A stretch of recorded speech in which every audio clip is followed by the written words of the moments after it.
Kim, kun je me zeggen waarom dit zo werkt? Daarom. Nee, waarom? Daarom.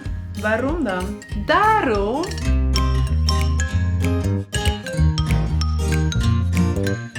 Hallo allemaal, Dutchies to be. Vandaag gaan we kijken naar de structuurwoorden daarom, daardoor, daarna en daarvoor. Deze les hoort bij de Dutch Sentence Structure Course. Dit is les 11.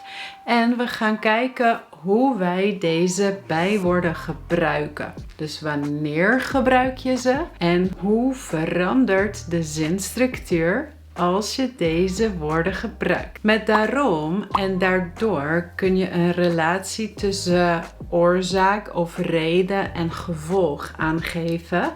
En met daarna en daarvoor een relatie tussen twee acties. En dit kan ook met de conjunctiewoorden omdat, doordat, nadat en voordat. En daarom worden deze conjunctiewoorden en deze bijwoorden vaak door elkaar gehaald. En hoe ze door elkaar worden gehaald, laat ik straks zien. Want we gaan dus kijken naar de 4 nieuwe bijwoorden. En die dus vergelijken met de 4 conjunctiewoorden die wij al eerder hebben geleerd.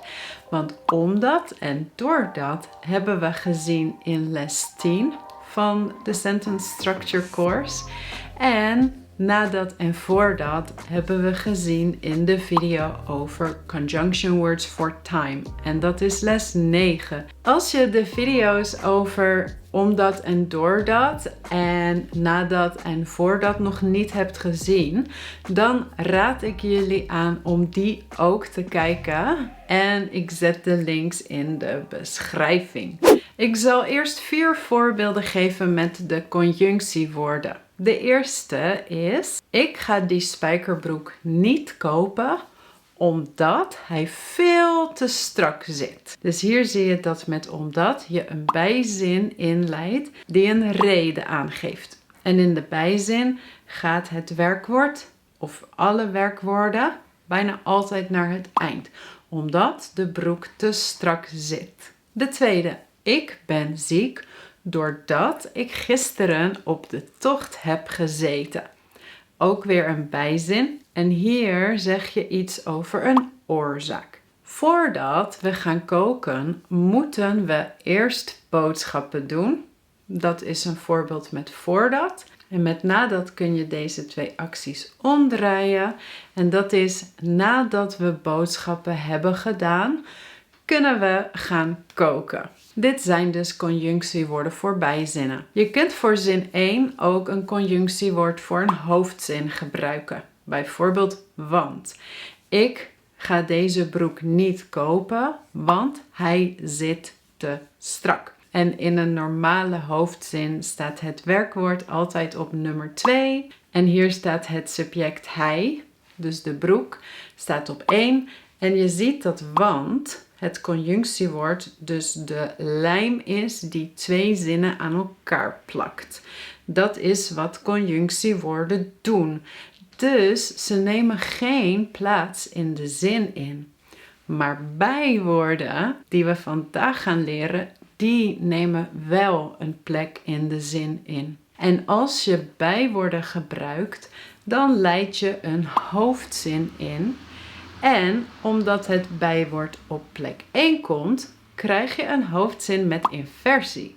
Dus nu ga ik jullie laten zien hoe je de bijwoorden kunt gebruiken in plaats van de conjunctiewoorden en wat er dan gebeurt. Het eerste koppel is omdat en daarom. Nog een keer de zin met ik koop de spijkerbroek niet omdat hij te strak zit. Dus we geven eerst een gevolg.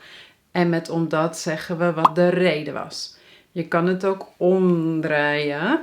Omdat de spijkerbroek te strak zit, koop ik hem niet. Dus dan wel eerst de reden en dan het gevolg. Als je daarom gebruikt, dan kun je zeggen, de broek zit te strak. Daarom koop ik hem niet. Dus je ziet hier een hoofdzin met inversie. Daarom koop ik hem niet. Het werkwoord moet op de tweede plek blijven staan. Dus je kan niet zeggen, daarom ik koop hem niet. Nee, daarom koop ik hem niet. En je kunt ook niet beginnen met deze zin. Je kan niet zeggen, daarom koop ik hem niet. Hij zit te strak. Nee, als je deze structuur gebruikt, dan geef je eerst de reden. Hij zit te strak. En dan het gevolg. Daarom koop ik hem niet. Dan gaan we naar doordat en daardoor. Doordat kan alleen een oorzaak aangeven. Een objectieve oorzaak. Dit hebben wij ook geleerd in deze les. Dus je kan niet zeggen, ik koop de broek niet doordat hij te strak zit. Nee, dit is een subjectieve reden. Dat kan niet. Maar je kunt wel zeggen, ik ben ziek doordat ik gisteren op de tocht heb gezeten. Dit is een objectieve waarneming. Het is niet subjectief. Dus als het objectief is, kun je doordat gebruiken. En je kunt als het objectief is ook daardoor gebruiken. Dus we kunnen het omdraaien. Gisteren heb ik op de tocht gezeten. Daardoor ben ik nu ziek. Dus met daardoor zeg je ook iets over een gevolg, maar een gevolg door een oorzaak. Want je kan dus ook niet zeggen, de broek zit te strak, daardoor koop ik hem niet. Nee, dit is subjectief. Dan gebruik je alleen daarom. Daardoor is voor een objectieve situatie. Nu gaan we kijken naar voordat en daarvoor en nadat en daarna. Als je deze structuurwoorden wilt gebruiken, dan wil je iets zeggen over twee acties en wat de chronologie is. Bijvoorbeeld, twee acties kunnen zijn boodschappen doen en koken. En je kan zeggen met conjunctiewoorden, voordat we kunnen koken, moeten we eerst boodschappen doen. En met nadat draai het om. Dus nadat we boodschappen hebben gedaan, kunnen we koken. Nu gaan we kijken naar hoe je dan daarvoor en daarna kunt gebruiken. We gaan koken.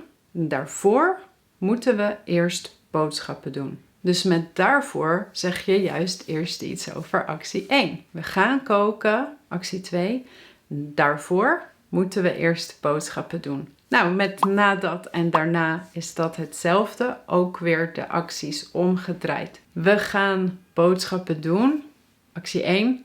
En daarna kunnen we koken. Oké, bij mij gaat nu ook alles door elkaar.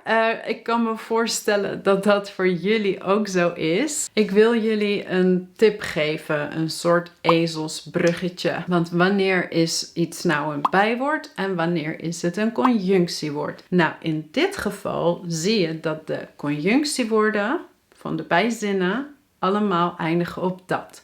Voordat, nadat, omdat, doordat. En je ziet dat de bijwoorden beginnen met door. Nee, daar. Doordat, daarna. Nee, daardoor. En je ziet dat de bijwoorden beginnen met daar. Daarom, daardoor, daarna, daarvoor. Dus dit kan een soort ezelsbruggetje zijn om dit te onthouden. En onthoud dat als je een zin begint met een bijwoord, dat je dus inversie krijgt. Inversie, inversie, inversie. En natuurlijk zijn dit niet alle bijwoorden. Er zijn veel meer bijwoorden. Ook voor structuur in de zinnen of voor een tijd bijvoorbeeld. En in de Sentence Structure course leer ik jullie nog meer bijwoorden. En kun je ook heel veel oefenen met deze inversie. En met bijzinstructuren. En met alle andere materialen van de andere lessen. Dus als je meer wilt leren over Nederlandse zinstructuren, dan kun je je aanmelden voor de Dutch Sentence Structure course. En ik zet de link in de beschrijving, natuurlijk. Als laatste voor hier een beetje huiswerk. Ik heb 3 zinnen. En vertel in de comments welke bijwoorden of conjunctiewoorden je moet gebruiken in deze zinnen. Zin 1. Ik ben gisteren te laat naar bed gegaan. Blank. Nu heel moe. De tweede. Je moet altijd heel goed je tanden poetsen. Blank. Je naar bed gaat. En nummer 3. We gaan eerst bij mijn tante op bezoek. En blank gaan wij naar mijn ouders. Oeh, dat was het weer. En kan ik nog iets leuks zeggen? Ik wens jullie zoals altijd een fantastische dag. En als je nog niet bent geabonneerd, maar je wilt wel meer Nederlands leren met mij, abonneer je dan op dit kanaal. Geef het een like. En ik zie jullie in de volgende video. Oké. Doei!